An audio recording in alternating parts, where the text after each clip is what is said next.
सद्बुद्धि, सन्मार्ग और कार्य का संकल्प देना, अडिग रहे विश्वास तुम पर, ऐसा अंतः कर देना मेरे हृदय में आने में तुम्हें कोई संकोच न हो। हे गुरुदेव, मुझे नज़रों से दूर कभी न होने देना। हे गुरुदेव, मुझे नज़रों से दूर कभी न होने देना। नमस्कार। गायत्री चिंतन धारा के इस सतत प्रवाह में आपका स्वागत है। मित्रों, आज का विषय जो है बहुत गंभीर है। नारी उत्पीड़न, बात को समझना होगा। अब नारी उत्पीड़न हो सकता है हर किसी की अपनी अपनी कोई भावना हो। कोई नारियों के बारे में कुछ सोचता है, कोई कुछ और सोचता है। लेकिन जो दर्दनाक हादसे, जो दर्दनाक वाक़ये, जो दर्दनाक घटनाएं सारे विश्व में हो रही हैं, भारत में तो हो ही रही हैं। हमारा हजारों साल का इतिहास भरा पड़ा है, लेकिन हमारी बात को कोई सुनता नहीं था। आज नारी उत्पीड़न की बात ब्रिटेन में हो रही है, गली गली में हो रही है, फ्रांस में हो रही है, इटली में हो रही है, यूरोप के हर छोटे बड़े देश में हो रही, अमेरिका में हो रही है। जहाँ जहाँ ये लोग गए हैं वहाँ वहाँ ये सब हो रहा है, क्योंकि वो विचारधारा ही ऐसी है, वो विचारधारा ही ऐसी है। मित्रों, नारी उत्पीड़न विषय को देख करके खास करके भारत में बड़ा बवाल मचा हुआ है। बांग्लादेश पर वो वहाँ के प्रधानमंत्री को भागना पड़ गया और वहाँ हिंदू मंदिरों पर आक्रमण होने लगे, उन पर रेप होने लगे और सारा अत्याचार होने लगा और हज़ारों लोगों के मरने की खबरें आने लगी। इसी बीच में वो कलकत्ते का वो डॉक्टर लड़की के साथ विभत्स ढंग से जो अनाचार हुआ, उसके बारे में समाचार आया। तो देश को झकझोर दिया इस समाचार ने, और देश भर में लोगों ने प्रदर्शन भी किए। सुना है पोस्टमार्टम रिपोर्ट में जिस राक्षसी कृत्य का वर्णन है, उसे सुनकर रोंगटे खड़े हो जाते हैं, रोंगटे। क्यों? क्योंकि पोस्टमार्टम में उसके भीतर से 150 ml वीर्य निकला है, और ये कोई मामूली बात नहीं है। लगता है मरने के बाद भी उससे दुराचार बंद नहीं हुआ था। जो भी हुआ बहुत ही जघन्य कांड था, इसमें दो मत नहीं। आपको 10 वर्ष पूर्व दिल्ली में जो निर्भया कांड हुआ था वो याद होगा। उसमें तो पीड़िता के शरीर के भीतर रॉड डाल करके बेदर्दी से घुमाया गया और हथेलियां तक बाहर आ गई थी। समाज में उस समय भी ऐसे ही प्रदर्शन हुए थे। महिला संगठनों ने ज्ञापन दिए थे, दीपक जलाकर, मोमबत्ती जलाकर श्रद्धांजलि दी थी, जुलूस निकाले थे। जिस बच्ची ने इस विषय पर वीडियो बनाने का अनुरोध किया, भाई गायत्री चिंतन धारा में इस विषय पर वीडियो बनना चाहिए, उस बेचारी बच्ची की भावनाओं का ध्यान रखना जरूरी था। अनेक महिला संगठनों से हमने बात की, नारी जागरण में जुटी महिलाओं से चर्चा की, भाई आप लोग इस विषय पर क्या कर रहे हैं, आपकी योजना क्या है। पर विशेष कुछ तथ्य निकला नहीं। किसी ने कहा आत्मरक्षा के गुर सिखाने चाहिए, जुड़ो कराटे सिखाना चाहिए। किसी ने कहा कि भाई वो मिर्ची का स्प्रे आता है उसको रखना चाहिए महिलाओं को अपनी सुरक्षा के लिए। लेकिन लगा कि ये सब सतही बातें हैं जो भावावेश में कही जा रही हैं। आज मुद्दा गर्म है, भाई साहब पूछ रहे हैं, चलो कुछ कहना है कह देते हैं। कोई गंभीरता से सोच के इस विषय पर जवाब नहीं दे रहा था। पर इन सब भावुक प्रतिक्रियाओं से जमीनी सच नहीं बदलता। देखो, बात को समझो। लोगों ने उस समय भी खूब जुलूस निकाले, मोमबत्तियाँ जलाई, 4-6 महीने तक खूब नाटक चला। कब? निर्भया केस के समय। लेकिन हुआ क्या? कोर्ट ने उस कांड के प्रमुख अपराधी, क्या अफरोज या ऐसा कोई नाम था उसका, अफरोज, उसको नाबालिग बताकर सुधार गृह भेज दिया। इतना जघन्य कृत्य हुआ, करने वाले को नाबालिग बोल करके सुधार गृह भेज दिया। और फिर दिल्ली की तथाकथित भ्रष्टाचार मुक्त शुद्ध पवित्रतम सरकार दिल्ली की, उसने क्या किया? उसने उस जघन्य अपराध करने वाले अपराधी को सिलाई मशीन गिफ्ट की और पता नहीं क्या 50,000 या 1 लाख रुपए भी उसको दिया धंधा शुरू करने के लिए। कुछ दिया था, कुछ अनुदान। आंदोलन में तो लोग उसको फांसी की मांग कर रहे थे, पर सरकार उसको सिलाई मशीन दे रही है, उसको आर्थिक अनुदान दे रही। पर वो अफरोज अल्पसंख्यक था, उनके वोट दिल्ली सरकार को चाहिए थे, उन्होंने किया ये कांड। अब ऐसे में आप क्या करोगे? किसके ऊपर गुस्सा निकालोगे? किसे सुधारोगे? किसे सुधारोगे? और कौन करेगा ये सुधारने का काम?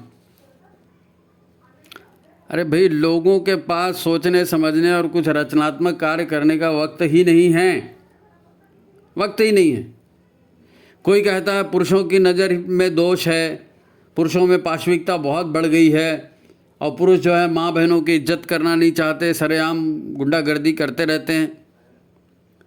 तो कोई महिलाओं की फैशन प्रवृत्ति, उनके बोल्ड कपड़ों की बात करता है कि उन्हें अपने अंग प्रदर्शन नहीं करने चाहिए, उसको आधुनिकता नहीं समझना चाहिए। ये सब आरोप प्रत्यारोप है और इनका कोई निष्कर्ष नहीं निकलने वाला। वो उसको कहेगा, वो उसको कहेगा, बात आई गई हो जाएगी। जब भी कैसा कांड होता है तो यही चर्चा चलती।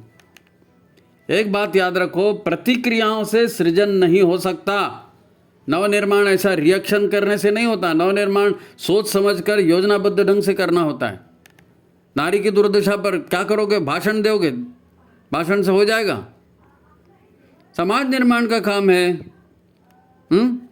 देखो, गुरुदेव का दिया एक प्रसिद्ध सूत्र है, सज्जनों को संगठित करेंगे, अनीति से लोहा लेंगे।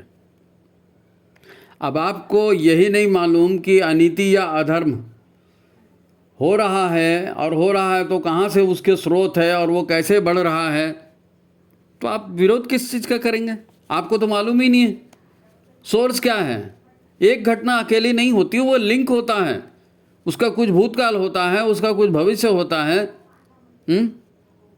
सब अनजान ही बने रहेंगे। समाज के, परिवार के या व्यक्ति के मन में कुविचार और दुर्भावनाएं कहाँ से आ रही हैं,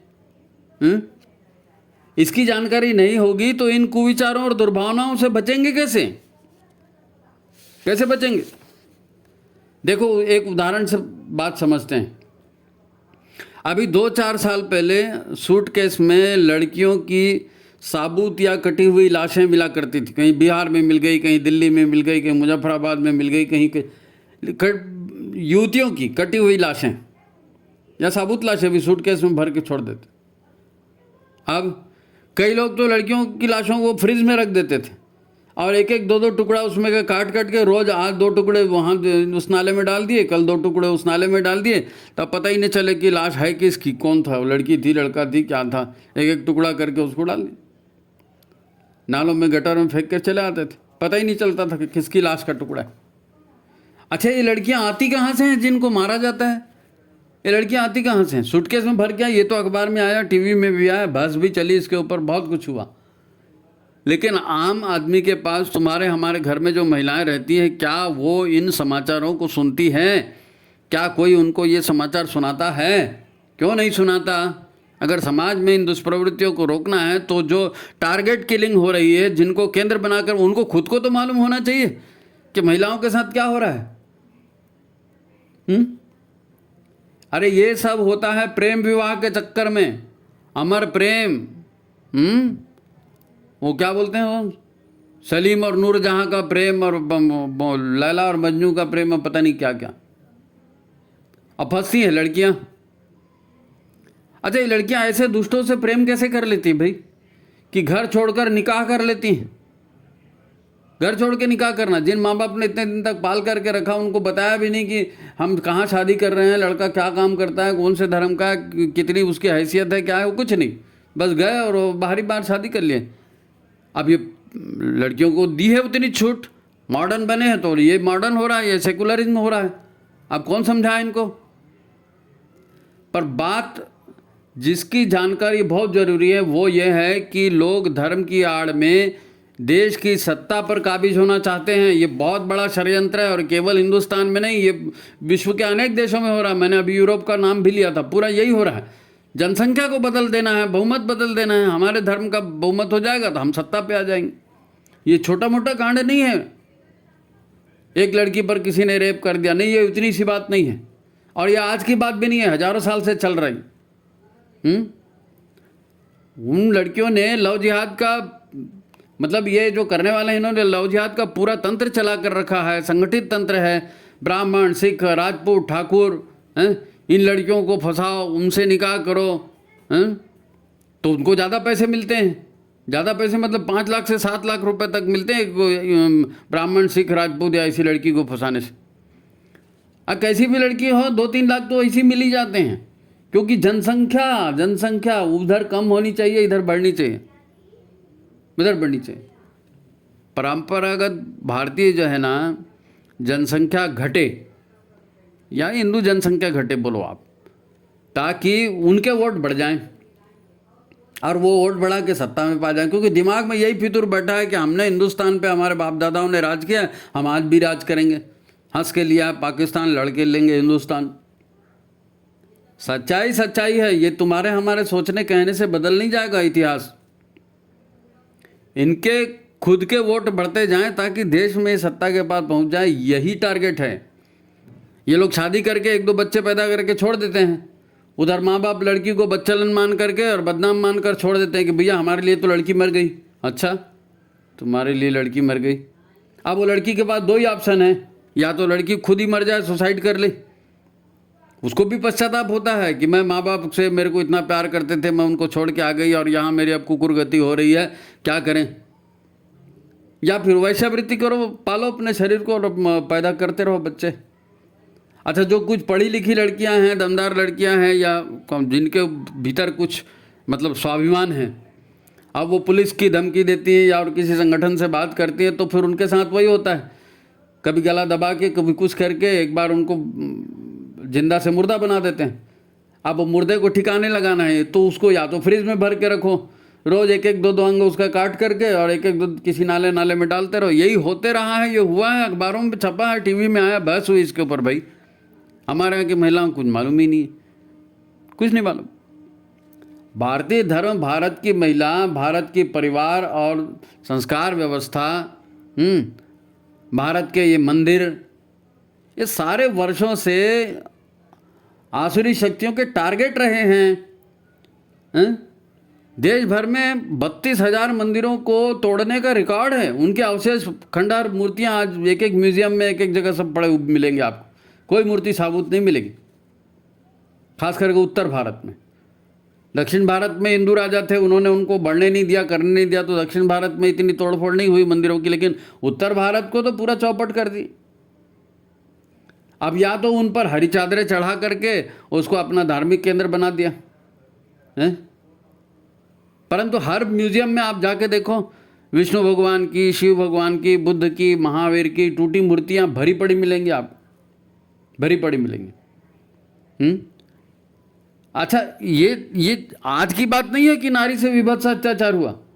आपने राजपूत रानियों के जौहर के बारे में तो सुना ही होगा, पद्मावती का जौहर चित्तौड़ का बड़ा फेमस। तो ये क्यों होता था? रानियां तलवार से भी मर सकती थी, जहर खा के भी मर सकती थी, वो सब के सब आकर के आग में जल के क्यों मर रहे हैं? अरे आग में जलना, जिंदा आग में जलना, ये कम साहस की बात नहीं है। लेकिन सब मिल करके नारी जाति की पवित्रता की रक्षा के लिए सारी बहनें मिल करके और आग में कूदकर जान देती थी, सिर्फ इसलिए कि उनकी पवित्रता अक्षुण्ण रहे और उनके शव से कोई रेप ना कर सके, उनकी डेड बॉडी से कोई रेप ना कर सके, उसे अपवित्र ना कर दें, इसलिए वो जीवित आग में कूदकर जान देती थी। लेकिन हम व्यक्ति निर्माण, परिवार निर्माण के कार्यक्रमों में इसकी चर्चा तक नहीं करते, तो नई पीढ़ी को कैसे पता चलेगा, कैसे वो सचेत होगी? सावधान रहना सबसे बड़ी सुरक्षा है। हम सावधान ही नहीं रहना चाहते। कोरोना के समय कैसे हुआ था, मुंह पे पट्टी बांध के घूम रहे थे, सावधानी ही सुरक्षा है। तो यहाँ सावधानी सुरक्षा नहीं है। लेकिन ये सिखाएगा बताएगा कौन? हमारे परिवार में बच्चों को कोई बताते ही नहीं। आज जब आप नारी उत्पीड़न को रोकना चाहते हैं पर हजारों वर्षों के इतिहास को जानना नहीं चाहते, बच्चियों को ये बातें बताना नहीं चाहते, तो और क्या रिजल्ट की उम्मीद करते हैं आप बड़े सेकुलर बनकर चलते हैं। नहीं साहब, हम तो सेकुलर हैं, सब धर्मों का बराबर सम्मान करते हैं। मेरे को तो यही समझ में आता है, ये सब धर्म होता क्या है? क्या होता है सब धर्म? कितने धर्म होते हैं? बात साफ है, आप तो धर्म की परिभाषा तक नहीं जानते। गीता में भगवान कृष्ण कहते हैं मैं सज्जनों का उद्धार करने और दुष्टों का विनाश करने के लिए आता हूँ। परित्राणाय साधूनां विनाशाय च दुष्कृतां धर्म संस्थापनार्थाय संभवामि युगे युगे। धर्म की संस्थापना के लिए मैं बार बार आता हूँ। तो कौन सा धर्म है जिसकी स्थापना बार बार करनी पड़ती? अरे यही मानव धर्म ही है, सत्य न्याय की रक्षा। इसी की रक्षा के लिए भगवान आते हैं।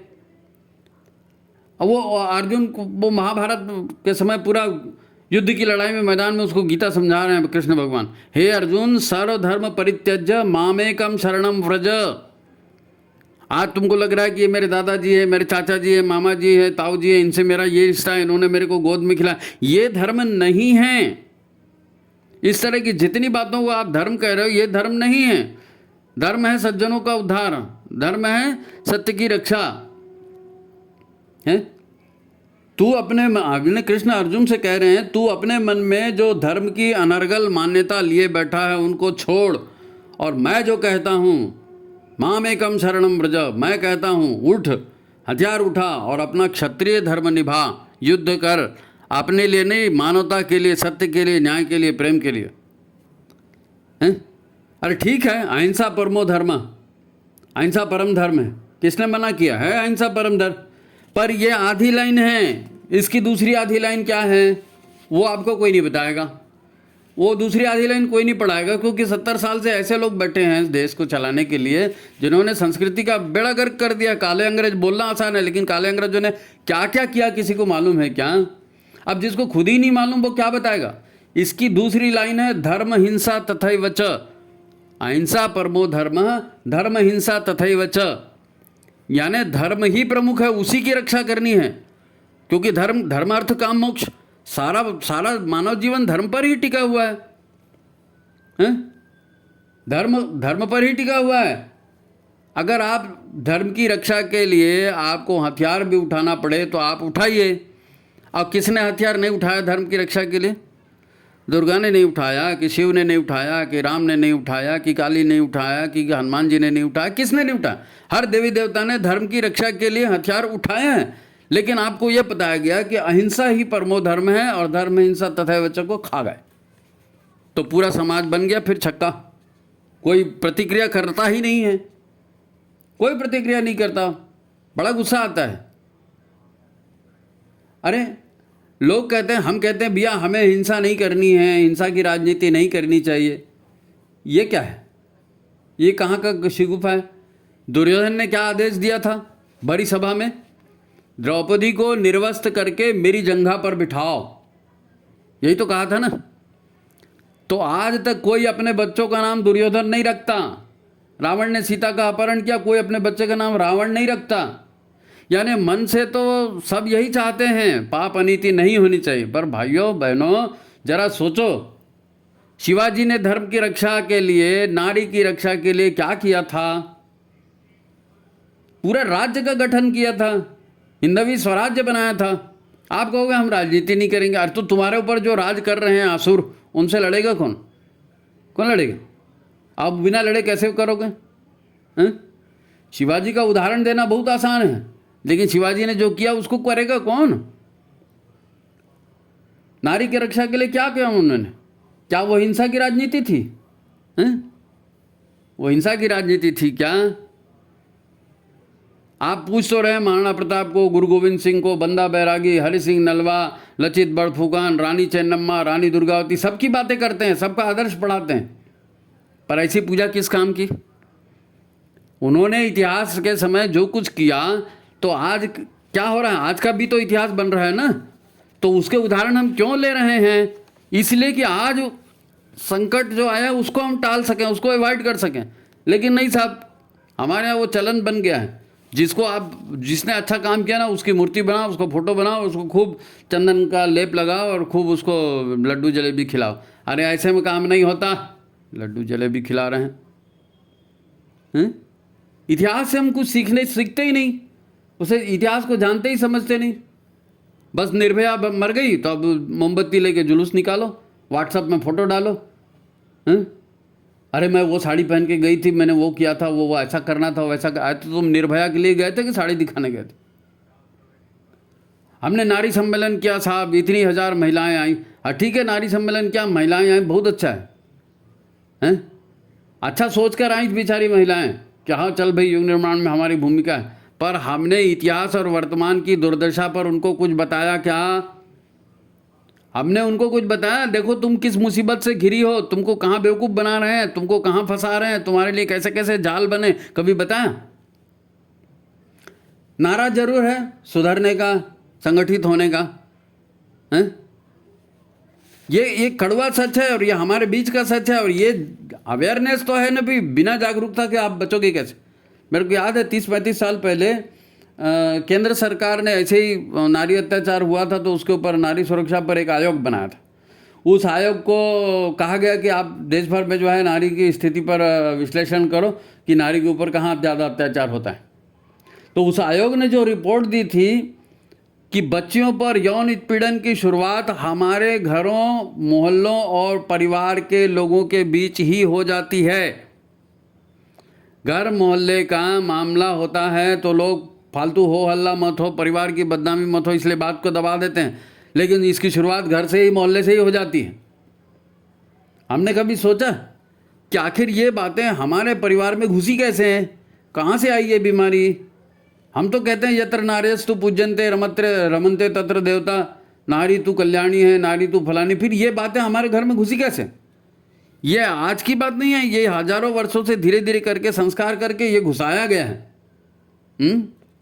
घुसाया गया तो वो ऐसे घुसाया कि मुसलमानों के साथ जो था ये आए, इन्होंने शासन किया तो ये नवाब वगैरह जो थे ना, इनको कोई पब्लिक का, कोई जनता का कल्याण तो करना नहीं था, इनको तो राज करना था।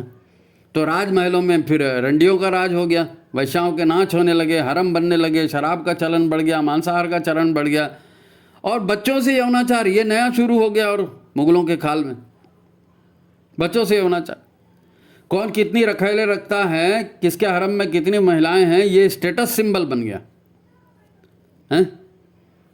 आप दिमाग लगाओ, सोचो तो सही। हमारे समाज में 2 प्रचलित गालियां हैं, 2 प्रचलित गालियां। माफ़ करना मैं इन सब बातों कह रहा हूँ, लेकिन कड़वी बातें, लेकिन आपको समझना जरूरी है। एक है माँ की गाली और दूसरी है बहन की गाली। ठीक है?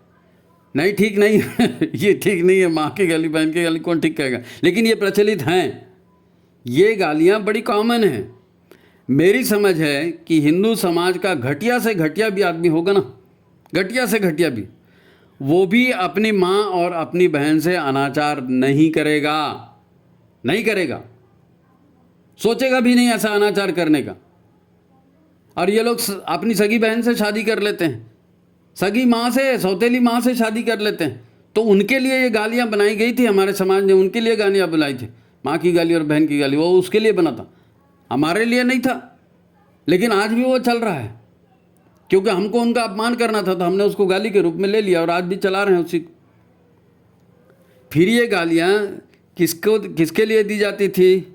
ये उन्हीं के लिए प्रयुक्त होती थी जिनके अनाचार से बचने के लिए राजपूत रानियों को जिंदा जलना पड़ता था, क्योंकि वो तो नारी को शव को भी नहीं छोड़ते थे ना, डेड बॉडी को भी नहीं छोड़ते थे नारी की, तो बेचारी क्या करे, तो चलो डेड बॉडी को भी ख़त्म कर देते हैं।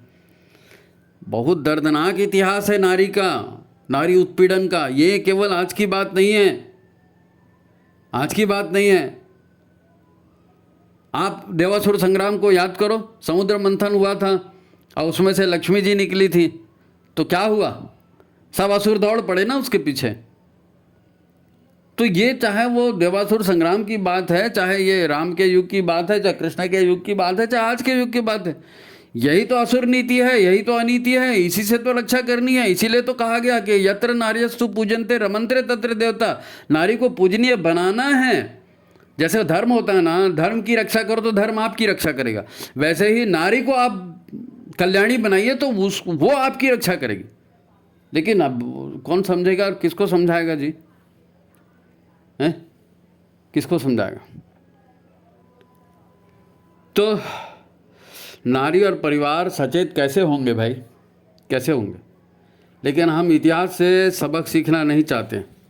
मुग़ल काल में ये सब, मुग़ल काल से ये सब चला आ रहा है और आज भी जारी है। उन्होंने सिर्फ मंदिर नहीं तोड़े भाई, मुग़लों ने सिर्फ मंदिर नहीं तोड़े, तलवार के बलबूते सिर्फ धर्म नहीं बदला, उन्होंने तो पुस्तकालय के पुस्तकालय जला दिए, आश्रम के आश्रम जला दिए हैं। वो 1.25 मन 1.5 मन जब तक जनेऊ सिर से उतरेगा नहीं तब तक खाना नहीं खाऊंगा, ऐसे लोग थे ना। बदनाम है पूरे, हम तो जानना ही नहीं चाहते। हमको लगता है कि नहीं अब सब ठीक हो गया, अब कुछ ठीक नहीं हुआ है, कुछ भी ठीक नहीं हुआ है। आसुरता मर गई सोच रहे हो आप? अरे कहीं ना कहीं किसी न किसी रूप के भीतर जिंदा तो है, वो हो तो रहा है। नहीं तो सारी दुनिया में, केवल भारत की बात नहीं है, बांग्लादेश में हुआ ना, पाकिस्तान में रोज़ हो रहा है, यूरोप में हो रहा है, अमेरिका में हो रहा है, अफ्रीका में हो रहा है, कहाँ नहीं हो रहा है? सभी जगह हो रहा है, सभी जगह हो रहा है भाई। देखो एक एक घटना जो है ना सबक देने वाली है। अब ये मुग़ल काल से चला आ रहा है, उन्होंने ये सब मंदिर ही नहीं तोड़े, लाइब्रेरियाँ नहीं जलाई, उन्होंने तो हर ऐसा माहौल बना दिया था कि किसी भी गांव में कहीं भी कोई भी सुंदर युवती दिखी तो मुस्लिम सरदार है, कोई सिपाही सालार है, कोई नवाब है, तो सीधा घोड़े पे उठाया, ले गए लड़की को, ले गए लड़की को, ले जाते थे। आप शिवाजी की बात करते ना, जीजा माता जब उनकी शादी नहीं हुई थी, वो मायके में थी, 12 साल की उनकी उम्र थी, 12 साल की उनकी उम्र। तब इतिहास पढ़ के देखो, तो वो जिस गांव में रहती थी उस गांव में मुगलों की ऐसी टोलियां आती थी और जो भी सुंदर लड़की, जवान लड़की चलते मिल जाती थी उसको उठा के ले जाते थे। वो लड़की चीखती चिल्लाती थी, उसके घर वाले भी उसको बचाने नहीं आते थे, उसके घर वाले भी उसको बचाने नहीं आते। इतना आतंक, इतना आतंक। वो बेचारी 12 साल की जीजा माता रोते रोते उसका हाल बुरा हो गया। अब वो सबसे पूछती थी ये कब से चल रहा है, ये कब तक चलेगा, ये कैसे रुकेगा? अब कौन बताएगा कब से चल रहा है और कैसे रुकेगा? आज आपसे अगर पूछूं मैं कि भाई ये जो कलकत्ता में कांड हुआ, ये निर्भया कांड हुआ, ये कब रुकेगा, आप बता सकते हो? जीजा माता को भी किसी ने नहीं बताया, तो वो गई भगवान के पास। और वो 12 साल की लड़की, जब तक उसकी शादी नहीं हुई, जब तक उसका विवाह नहीं हुआ, तब तक वो लगातार यही संकल्प ले रही थी कि हे दुर्गा माता, हे भवानी माँ, हे शिवाजी, हे शिवजी, भोले नाथ महाराज, मेरी जो भी संतान हो ना वो इस दुष्टता का दमन करने वाली होनी चाहिए, इन दुष्टों का समूल नाश करने वाली चाहिए। वो माँ भवानी और महादेव शिव से वर्षों तक प्रार्थना करती रही और तब उसने शिवाजी को जन्म दिया। यानी तब के उनके कानून देखो कैसे होते थे मुगलों के समय में कानून। गांव में शादी हो रही है, ठीक है, घर में बहू आ गई, तो घर में बहू आ गई तो डोली में आ रही है, तो पहली रात उसको नवाब साहब क्या निकालनी है? विवाह के बाद पहली रात नवाब साहब क्या निकालनी है? आज आ रहे हैं लोग बड़ी नारी स्वतंत्रता की और प्रगतिशीलता की बातें कर रहे हैं। तुम्हारे साथ भी तो यही हो रहा है, तुम्हारे साथ भी यही हो रहा है, क्योंकि सबक तो कोई सीखा ही नहीं पहले से। पर्सनल चॉइस, हम चाहे जिससे प्रेम करें, प्रेम तो अमर होता है, प्रेम तो खुदा होता है, प्रेम फलाना ठिकाना, गोबर भर के रखा है दिमाग में। गोबर भी अच्छा होता है, तुमने और कुछ गंदगी भरी है। अरे शिवाजी और गुरु गोविंद सिंह ना होते ना तो हिंदू समाज बचता ही नहीं। क्या समझा है आपने, क्या समझा है? आप अपने घर में शादी का बैंड बाजा बजा नहीं सकते थे उस समय। अपनी बेटी को, अपनी प्यारी लड़की को मेहंदी लगा करके नवाब क्या भेजते? भेजते? कोई बाप इसके लिए तैयार होता? कोई माँ इसके लिए तैयार होती? तो फिर क्या करते? अब लड़कियां तो पैदा होंगी घर में, तो मार दें उनको। तो फिर उन्होंने कहा कि भाई चलो ठीक है, 4-4 साल में, 6-6 साल में लड़कियों के युवती होने के पहले ही उनको ससुराल भेज देना चाहिए। और शादी का हो, क्योंकि शादी का हो हल्ला हुआ तो नवाब साहब क्या खबर जाएगी फलाने की लड़की की शादी है, तो बोलेगा नहीं भैया मेरे यहाँ भेजो। तो हो हल्ला करना ही नहीं है। 4-4, 6-6 साल की लड़की, ठीक है तेरी लड़की होगी, मेरा लड़का होगा, मेरा उससे तेरी शादी कर देंगे, तेरा उससे में, ऐसी शादियाँ उसी समय तो चल रही थी। उसी समय से समाज में विकृतियाँ वहीं से चालू हुआ। अब उस समय के लोगों ने ये एडजस्टमेंट कर लिया, लोकल एडजस्टमेंट। आप आज कहते हैं कि बाल विवाह कुरीति है। आप बताइए, नारियों पर हमला आज हो रहा है, अरे सदियों से हो रहा है। नहीं, यही असुर हैं, यही असुर हैं, यही असुरी प्रवृत्तियां हैं। अगर उस समय की नारियों को, उस समय की बच्चियों को हमारे पूर्वजों ने बाल विवाह करके और न बचाया होता तो आज वीडियो बनाने के लिए न मैं होता, न सुनने के लिए आप होते।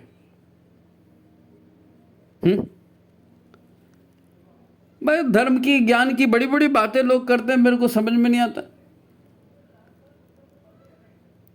तुरंत तात्कालिक प्रतिक्रिया देना, 2 आंसू बहाना और उसके बाद में फिर ठीक है, आज पार्टी करते हैं, आज बर्थडे पार्टी करते हैं और आज केक काटते हैं और आज वहाँ घूमने जाना है और तेरी ड्रेस कौन सी और मेरी ड्रेस कौन सी, और चालू हो गया। 2 मिनट रुकना, मैं ज़रा वो इसमें आती हूँ, क्या बोलते हैं, ब्यूटी पार्लर से आ जाती हूँ, फिर हम चलेंगे। अरे किसी को फुर्सत है क्या? किसी को फुर्सत नहीं है।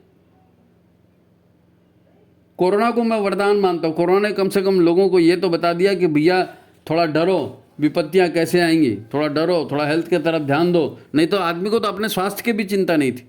ये तो ऐसे लोग हैं हमारे समाज। बस खाओ पियो ऐश करो, बस यही है, यही उनको सिखाया है, eat drink and B Mary. तो कोई जीवन का ना बड़ा उद्देश्य है, ना जीवन का बड़ा टारगेट है। अब चिल्ला रहे हैं साहब नारियों पर अत्याचार। अब वो नारी बोलने से फिर वो सती सावित्री पार्वती दुर्गा याद आती है। तो तुम बनो ना सती सावित्री पार्वती दुर्गा, किसने रोका है? नहीं साहब हम नहीं बनेंगे, हमको तो वो सीरियल वाली साड़ी चाहिए, वो फलाना चाहिए, हमारे घर में हमारी बच्ची ऐसा नहीं पहनेगी, वो तो आधुनिक बनेगी। हाँ तो बना लो आधुनिक, सेकुलर बन जाओ। और फिर चिल्लाते क्यों हो, रोते क्यों हो? मैं किसी को डांट नहीं मार रहा हूँ, ये बहुत दुख की बात है, सबको दुख होता है, लेकिन भाई इसको सुधार कहीं ना कहीं से तो करना पड़ेगा। और अगर हम कारण को ही नहीं मालूम होगा कि हमको कि विपत्तियाँ आ कहाँ से रही, तो सुधारोगे क्या, मेरे को बताओ। आज ये इतने अखबारों की कटिंग इसमें डाली है, आप देख रहे हैं इसमें अखबारों की कटिंग पड़ी है, फोटो पड़े हैं, ये सच्चे बातें हैं। केरल हाईकोर्ट ने स्वीकार किया था लव जिहाद होता है, 20,000 लड़कियों ने लव जिहाद किया, ये हुआ वो हुआ, वो तमाम कोर्ट केस चले हैं। इंडिया टीवी पर उसका आया है, एबीपी टीवी पर उसका आया है, लेकिन हम लोग को उसको देखने की तक की फुर्सत नहीं है। तो कौन जगाएगा हमको, हमको कौन जगाएगा? अब बोलेंगे भाई साहब आपको ऐसा वीडियो नहीं बनाना चाहिए, मैं जानता हूँ यही होगा। अरे भाई वेदों ने ब्राह्मण के हाथ में धर्म दंड दिया, गुरुदेव ने आपको ब्राह्मण बनने के लिए कहा ना, ब्रह्मदंड दिया ना। तो ब्रह्मदंड काहे के लिए दिया था? ब्रह्मदंड इसीलिए दिया था कि क्षत्रिय पर कंट्रोल करोगे। और शांति कुंज में सप्तऋषि में वशिष्ठ जी की मूर्ति लगी हुई है, वशिष्ठ जी यही करते थे, राजनेताओं को धर्म पढ़ाते थे, राजनेताओं को धर्म पढ़ाते थे। गुरुदेव के समय भी तमाम राजनेता आया करते थे धर्म की शिक्षा लेने, उनके पास संत कुंज में आते थे, गुरुदेव का मार्गदर्शन लेते थे। गुरुदेव ने निभाई वशिष्ठ की परंपरा। तो ब्राह्मण के हाथ में धर्मदंड दिया, ब्राह्मण सिखाए लोगों को कि राजनीति कैसे होती है, राजनीति क्या करना है। नहीं साहब हम नेतागिरी करेंगे, नहीं साहब वो तो धर्म का विरुद्ध हो जाएगा। कैसे करोगे, कैसे बचाओगे धर्म को? राजनीतिज्ञों के ऊपर अगर आपका कोई नियंत्रण नहीं होगा, उनको तो वो उनके पास धर्म सिखाने जाएगा कौन? देखो गुरुदेव ने बहुत प्रयत्न किया है, हम लोग कम पड़ते हैं गुरुदेव को अनुसरण करने में। उन्होंने युग की समस्याओं का समाधान बताया है, हमारा ध्यान ही नहीं जाता। हमारे पास में हमारा युग निर्माण सत्संकल्प है, इसका दूसरा नाम क्या है जानते हो? नवयुग का संविधान। नवयुग का संविधान। अगर नया युग आएगा तो आपको इन 18 पॉइंट पर चलना पड़ेगा, नहीं तो नया युग आ ही नहीं सकता, आ ही नहीं सकता। और ये काम उन्होंने कहाँ से शुरू किया? स्वास्थ्य से। स्वास्थ्य से हम ईश्वर को सर्वव्यापी न्यायकारी मानकर उनके अनुसार, यही से तो शुरू किया ना। तो हमारा युग निर्माण सत्संकल्प गुरुदेव ने कब रचा? मैं समझता हूँ कम से कम 60, 65, 70 साल तो हो ही गए होंगे। मेरे को खुद को नहीं मालूम युग निर्माण सत्संकल्प हमारे कार्यक्रमों कब से लिया जा रहा है, लेकिन उसमें तो नवयुग का संविधान है, वो तो नया युग कैसे आएगा, कैसे चलेगा, यही तो गीता है हमारी। हर यज्ञ में उसको अनिवार्य रूप से पढ़ने को कहा गया। आप कहेंगे गुरुदेव ने राजनीति में जाने को मना किया है। अरे तो गुरुदेव ने यह भी कहा था कि मनुष्य के मूल्यांकन की कसौटी उसके सद्विचारों और सत्कर्मों को मानेंगे। आप सद्विचारों और सत्कर्मों को मानते हैं कसौटी? नहीं साहब, मेरा आदमी तेरा आदमी, यही चलता है, यही चलता है, मेरा आदमी तेरा आदमी। नहीं, वो तो मेरी बात उसने काट दिया, मेरी निंदा उसने कर दिया। अरे गुरुदेव की बात मानो ना, चलो ना भाई, चलो। हर बात बोल रहे हो गुरुदेव की, तो हर बात मानो फिर गुरुदेव की, उन्होंने तो कहा है। उन्होंने ये भी कहा कि जो अपने लिए पसंद नहीं वो व्यवहार दूसरों से नहीं करना है, दूसरों के साथ वो व्यवहार नहीं करेंगे जो हमें अपने लिए पसंद नहीं। कहा कि नहीं कहा है ना युग निर्माण सत्संकल्प में? नर नारी परस्पर पवित्र दृष्टि रखेंगे, कहा है कि नहीं कहा है? परंपराओं की तुलना में विवेक को महत्व देंगे।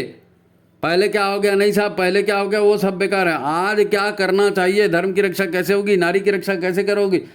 परंपराओं की तुलना में विवेक को महत्व देंगे। विवेक का मतलब क्या है? प्रज्ञा का मतलब क्या है? हम समाचार ही नहीं देखेंगे, जानकारी ही नहीं रखेंगे, तो हमको बचाने वाला कोई नहीं आ सकता जी। कौन आएगा? कोई नहीं आएगा।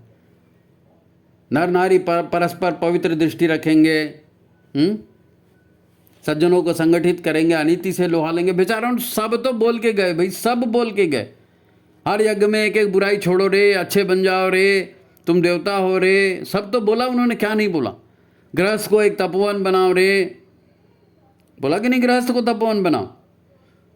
शिवाजी, महाराणा प्रताप, गुरु गोविंद सिंह, इनको आदर्श बनाया उन्होंने। बताया कि भाई देखो ये हमारे आदर्श हैं। और क्या करेंगे? और क्या करेंगे? आखिर में उनको कहना पड़ा उन्होंने भी देखा ना कि मैं कह रहा हूँ, मेरे साथ लोग जुड़ रहे हैं, लेकिन कर क्या रहे हैं। तो आखिर में उनको कहना पड़ा, भाई साहब अपना सुधार संसार की सबसे बड़ी सेवा है, चलो अपना ही सुधार कर लो। कहा ना?